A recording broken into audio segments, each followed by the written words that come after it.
Apakah Muhammadiyah terlibat politik? Sangat terlibat politik. Bahkan yang mendirikan Republik Indonesia ini diantaranya bahkan disebut banyak, bahkan hampir sebagiannya adalah aktivis Muhammadiyah. Aktivis Muhammadiyah apa? Ada Ki Bagus Hadikusumo, ada Kiai Kahar Muzakir, kemudian ada siapa lagi Pak? Kasman Singodimejo. Siapa lagi Pak?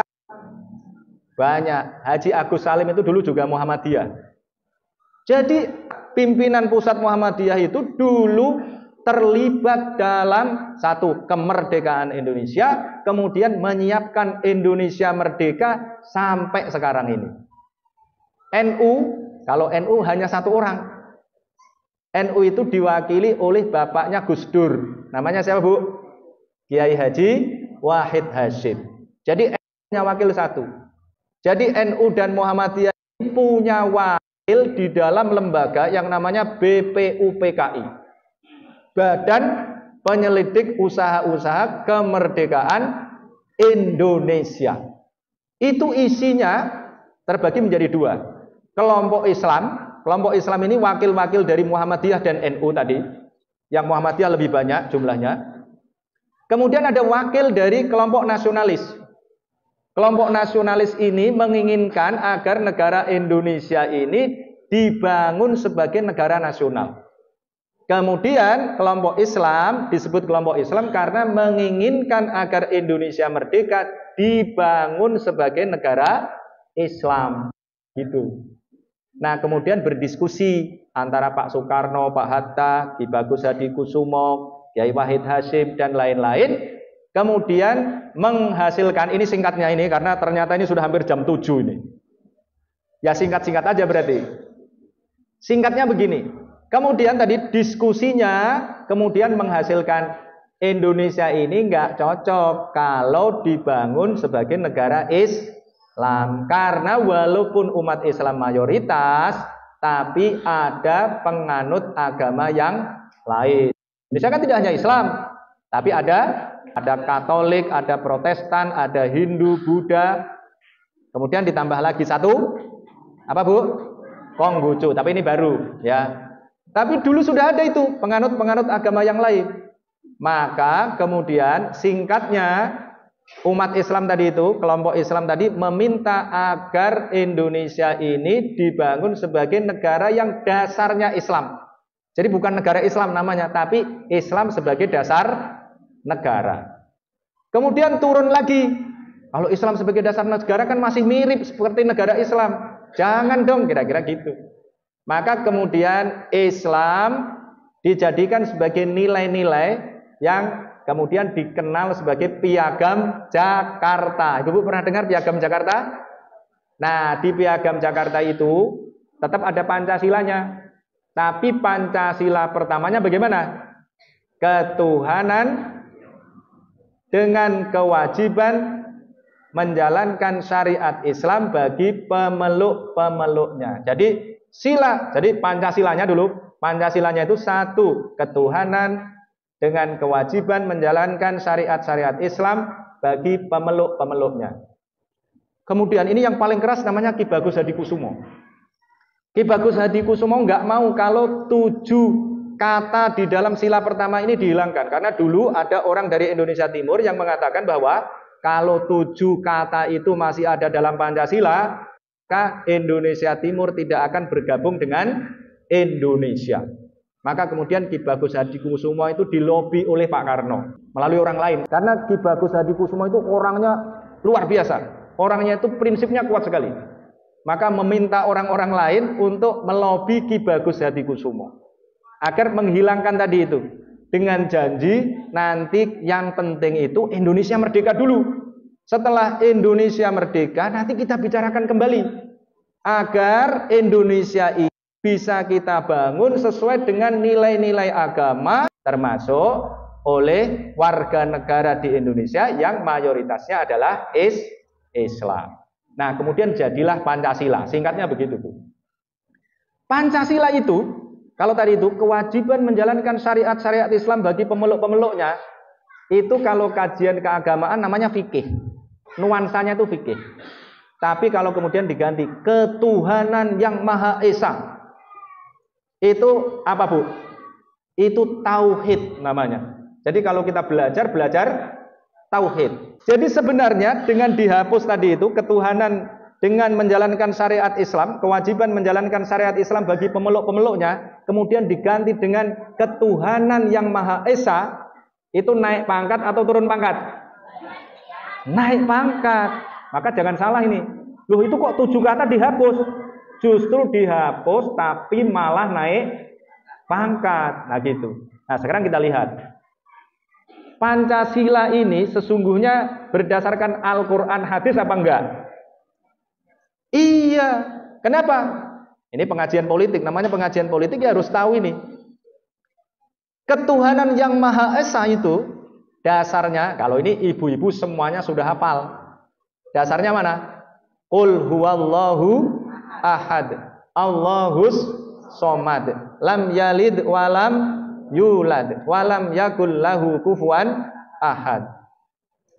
Maka yang digunakan adalah ketuhanan yang Maha Esa. Kalau satu ada duanya, tapi kalau Esa nggak ada duanya, tunggal. Jadi kalau ketuhanan yang Maha Esa berarti Tuhannya cuma satu, nggak ada duanya. Loh, itu luar biasa, udah dikunci di situ. Jadi ketuhanan yang Maha Esa itu sama dengan apa yang dikatakan oleh Al-Quran, Qul huwallahu ahad, Allahus somad, lam yalid walam yulad, walam yakul lahu kufuwan ahad. Namanya surat apa Bu? Al-Ikhlas. Saya tanya sekarang, ini yang muda-muda saya tanya. Tuh, yang muda belakang. Kenapa surat Qul huwallahu ahad tadi itu disebut sebagai surat Al-Ikhlas? Padahal di dalamnya tidak ada kata ikhlas. Padahal surat-surat yang lain kecuali Al-Fatihah itu semuanya ada kata-kata yang ada di dalamnya yang dijadikan sebagai nama surat. Al-Baqarah itu karena di dalamnya ada kata Al-Baqarah, kata Baqarah itu ada. Kemudian Ali Imran karena di dalamnya ada kata Ali Imran.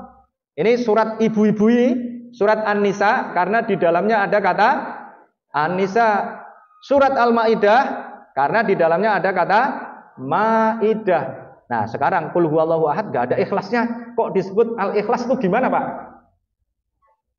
Ikhlas itu artinya apa? Ikhlas apa artinya, Bu? Nah, ini berarti perlu saya terangkan dulu.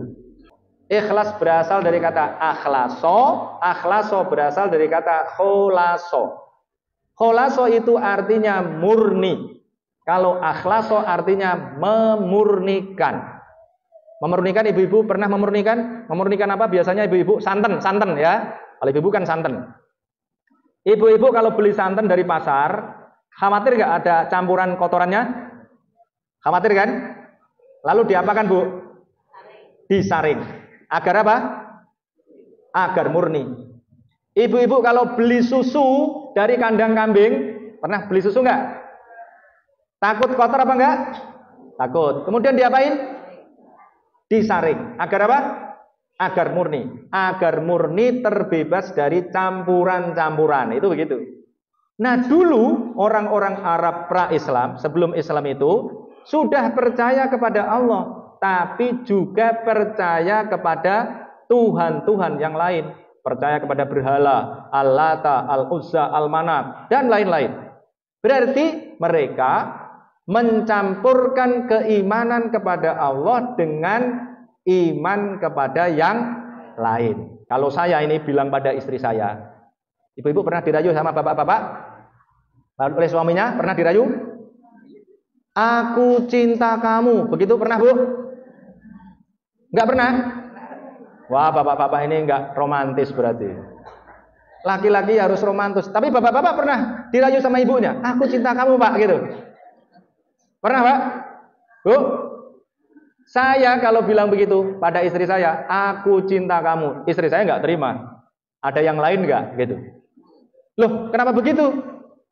Dia bilang, aku cinta kamu bukan berarti ku tak mendua. Ya, Bu? Hati-hati loh Bu, kalau bapak-bapak bilang aku cinta kamu.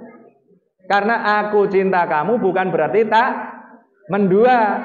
Bapak-bapak juga begitu. Kalau dibilangin oleh ibu-ibu, aku cinta kamu Pak, I love you. Itu bukan berarti ku tak mendua. Beriman kepada Allah bukan berarti tidak beriman kepada yang lain. Maka tauhid kita ini dasarnya adalah kalimat la ilaha illallah. Tidak ada Tuhan selain Allah. Bukan Allah adalah Tuhanku, bukan. Karena kalau Allah adalah Tuhanku, batu juga bisa jadi Tuhanku. Jadi Allah Tuhanku, batu ya Tuhanku, uang ya Tuhanku, dan lain-lain. Tapi kalau tidak ada Tuhan selain Allah, beda kan? Maka ibu-ibu agar pasti, kalau bapak-bapak bilang, I love you, aku cinta kamu, suruh ngulang. Ngulangnya gimana Bu?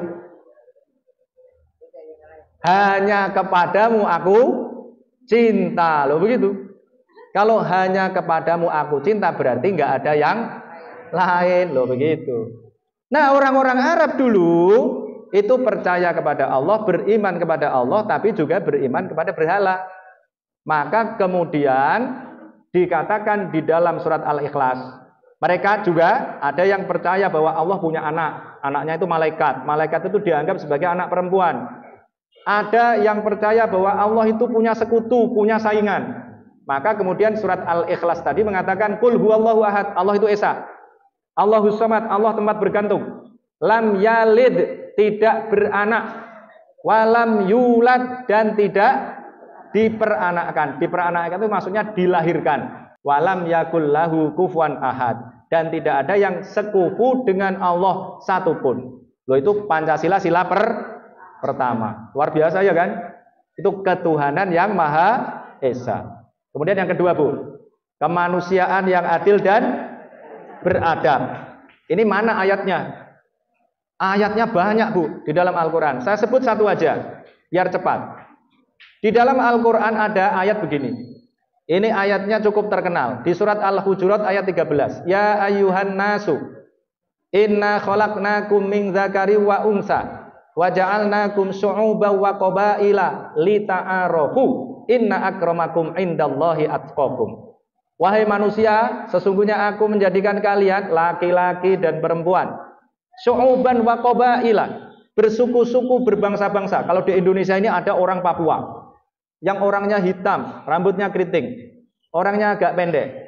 Kalau orang Maluku, orang Ambon, orangnya gede, tinggi, agak hitam, rahangnya panjang, orangnya gede, kepalanya agak besar ya, rambutnya agak keriting. Kemudian ada orang Kendal nih. Orang Kendal ini ya biasa-biasa ya kayak saya itu, rambutnya ada yang lurus, ada yang agak andan-andan. Tapi beda. Beda semuanya.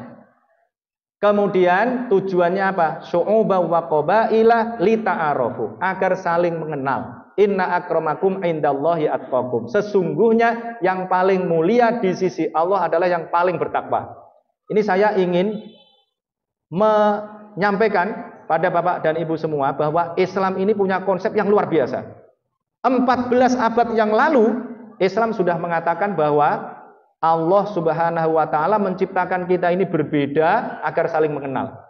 Semuanya itu adalah anak cucu Nabi Adam yang diciptakan dari tanah. Tapi nanti ada penjelasannya, panjang itu kalau kita bahas secara ilmiah.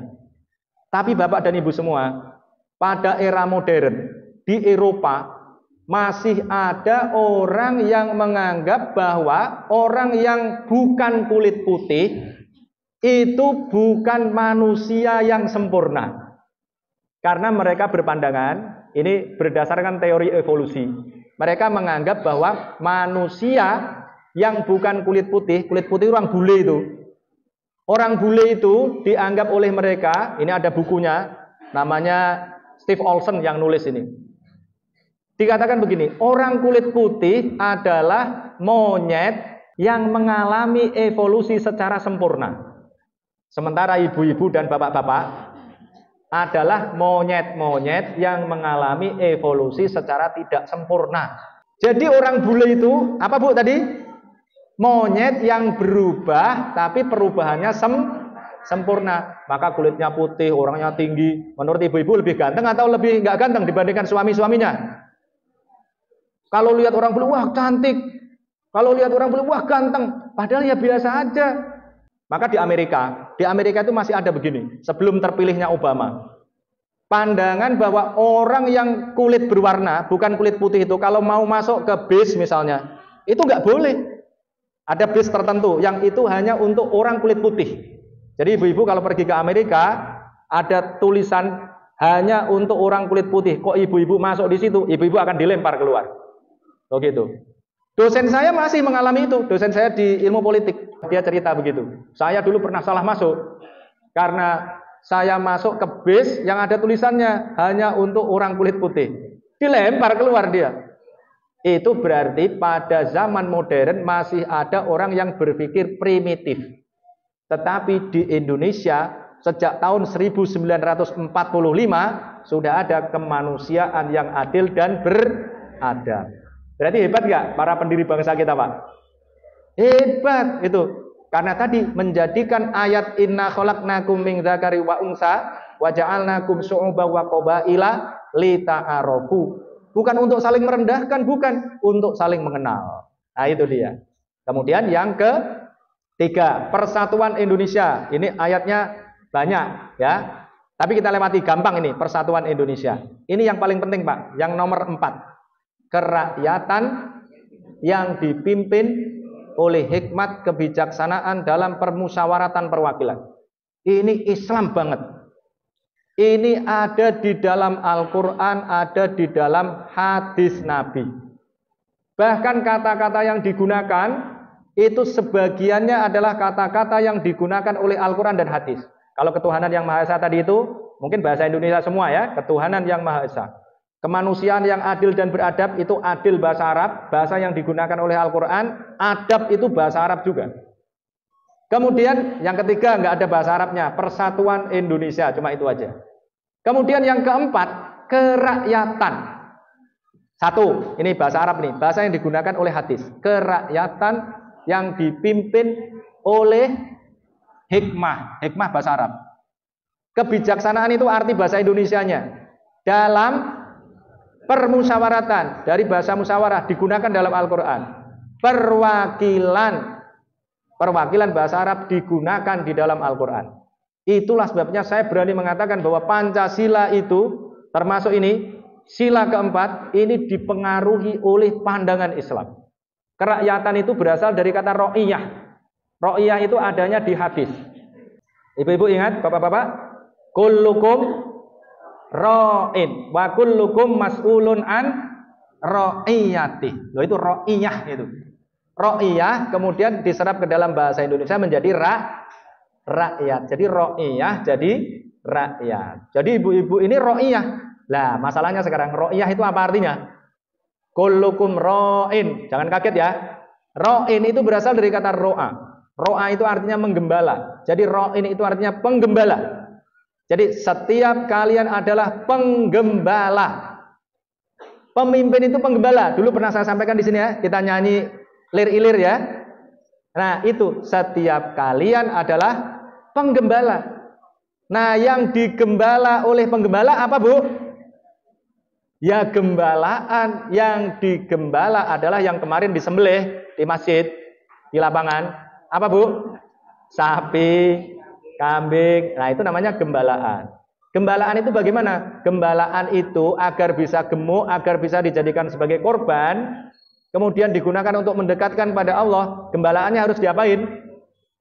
Harus diurus dengan benar. Maka tadi itu pemimpin itu harus punya kemauan dan kemampuan untuk mengurus rakyatnya. Seperti Cah Angon, penggembala bisa mengurus sapi dan wedusnya dengan baik sehingga sapi dan wedusnya itu jadi gemuk. Kalau sapi, wedus itu kan urusannya cuma makan. Tapi kalau bapak-bapak dan ibu-ibu urusannya kan tidak cuma makan. Urusannya apa? Urusannya makan. Kemudian apa Bu? Pendidikan. Kemudian apa lagi? Kesehatan. Kemudian ibadah. Ada ibadah haji segala. Maka ada undang-undang tentang pelaksanaan ibadah haji. Ada undang-undang tentang haji. Coba kalau kita tidak punya wakil Islam, gak ada itu undang-undang tentang haji. Loh gitu kira-kira. Maka penting sekali tadi kerakyatan yang dipimpin oleh hikmah. Hikmah itu bagaimana? Hikmah itu artinya adalah kebijaksanaan. Di situ juga ditulis oleh hikmah kebijaksanaan. Jadi orang harus bijaksana. Misalnya ini, bapak-bapak dan ibu-ibu mau ngajak ngaji misalnya. Tadinya diajak ngaji, ayo kita baca Al-Quran 30 juz misalnya. Kalau 30 juz ibu-ibu sanggup apa enggak? Enggak, ya sudah pengajian dulu. Yang penting pengajian. Itu berarti kerakyatan yang dipimpin oleh hikmah, kebijaksanaan. Dalam permusyawaratan. Nah, permusyawaratan ini, permusyawaratan Pak, itu berasal dari kata syawaro yusawiru musyawaratan. Artinya apa? Artinya memeras madu. Artinya memeras madu itu untuk apa Pak? Madu gunanya apa Bu? Untuk mengobati segala macam penyakit, ya kan? Nah, musyawarah itu adalah memeras otak. Jadi kalau musyawarah arti aslinya itu memeras madu agar bisa dijadikan sebagai obat segala macam penyakit. Musyawarah di DPR, di DPRD itu, di Majelis Permusyawaratan Rakyat, fungsinya apa? Memeras otak para wakil rakyat kita, memeras otak para pemimpin kita, agar dari otak para pemimpin kita ini ada kebijaksanaan yang bisa digunakan untuk mengurus negara. Oh begitu. Luar biasa itu. Dalam permusyawaratan perwakilan. Perwakilan berasal dari kata wakil. Wakil artinya apa Bu? Wakil artinya apa Pak? Nah ini penting loh, jangan sampai salah. Karena di Indonesia ini kata wakil disalahpahami. Ada wakil presiden. Wakil presiden itu seolah-olah wakil presiden adalah orang kedua. Padahal wakil itu artinya seperti kalau kita berdoa, hasbunallahu wa ni'mal wakil. Wakil itu artinya penguasa Bu. Jadi wakil rakyat berarti artinya apa? Penguasa rakyat. Bapak-bapak dan ibu-ibu jangan merasa, dia wakil saya. Ibu-ibu kalau sudah milih wakil rakyat, maka nanti wakil rakyat itu menjadi penguasa ibu-ibu. Dia bisa menentukan apa saja. Ibu-ibu mau dibuat sengsara bisa, mau dibuat tidak sengsara bisa, mau dibuat bahagia bisa, mau dibuat nangis juga bisa. Jadi wakil artinya apa? Penguasa. Dalam permusyawaratan perwakilan. Jadi perwakilan itu adalah lembaga yang isinya adalah penguasa kita. Yang tadi, yang membuat undang-undang untuk kita. Sampai di situ ya, kerakyatan yang dipimpin oleh hikmat kebijaksanaan dalam permusyawaratan perwakilan. Kemudian yang terakhir, ini 1 menit lagi. Keadilan sosial bagi seluruh rakyat Indonesia. Nah, yang sekarang ini keadilan yang lain, keadilan ekonomi. Kalau ini, alhamdulillah ini, kalau warga persyarikatan kita ini, saya lihat sudah lebih baik. Tapi harus terus ditingkatkan ya, bapak-bapak dan ibu semua. Keadilan sosial bagi seluruh rakyat Indonesia. Nah, sekarang ini mestinya ya Bu, mestinya ini, kalau Indonesia ini diurus dengan benar, bapak-bapak dan ibu-ibu ini tiap bulan itu bisa dapat uang 20 juta. Sekarang ibu-ibu dan bapak-bapak penghasilan berapa per bulan? Ada yang 5 juta, ada yang 10 juta, ada yang 15 juta ya. Ada? Tapi kalau negara ini sudah benar diurus, kekayaannya itu luar biasa. Itu kalau ibu-ibu nggak usah kerja aja, kalau diurus dengan benar, ibu-ibu dan bapak-bapak sudah dihitung nih. Jadi kalau diurus, kita punya pemimpin yang benar, punya presiden, wakil presiden yang benar, punya wakil rakyat yang benar. Ibu-ibu dan bapak-bapak tinggal ngantuk di rumah, punya uang berapa? 20 juta.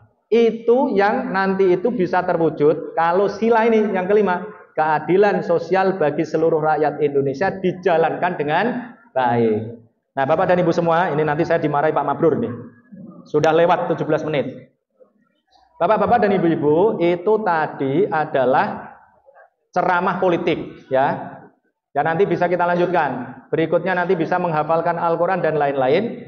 Tapi pagi ini karena kita tahun depan sudah mau pemilu, ibu-ibu dan bapak-bapak, saya berpesan betul, jangan sampai bapak dan ibu-ibu ini tidak terlibat dalam politik. Bapak-bapak dan ibu-ibu harus terlibat dalam politik walaupun hanya sekedar mengajak orang. Ayo kita ke TPS, ayo kita pilih orang yang kita anggap baik. Nah gitu.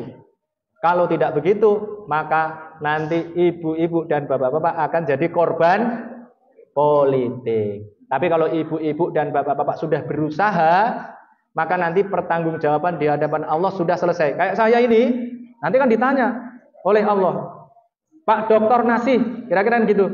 Kamu ini dosen ilmu politik, doktor ilmu politik, apa yang kamu lakukan? Nah, nanti saya sudah bilang, saya sudah pernah pidato ya Allah di depan anggota persyarikatan di Weleri tentang politik. Kalau sampai orang-orang di Weleri ini tidak peduli pada politik, itu sudah bukan salah saya. Oh ya sudah masuk surga kan gitu tadi. Amin. Ya, demikian Bapak dan Ibu semua, semoga bermanfaat bagi kita semua. Nanti bisa kita lanjutkan dengan tema-tema yang lain. Wabillahi taufiq wal hidayah. Wassalamualaikum warahmatullahi wabarakatuh. Ya. Luar biasa sekali tausiah atau ceramah kritik yang disampaikan oleh Al-Ustaz Dr. Muhammad Nasir MSI. Jadi yang terhormat, pagi hari ini Saudara Aman mendapatkan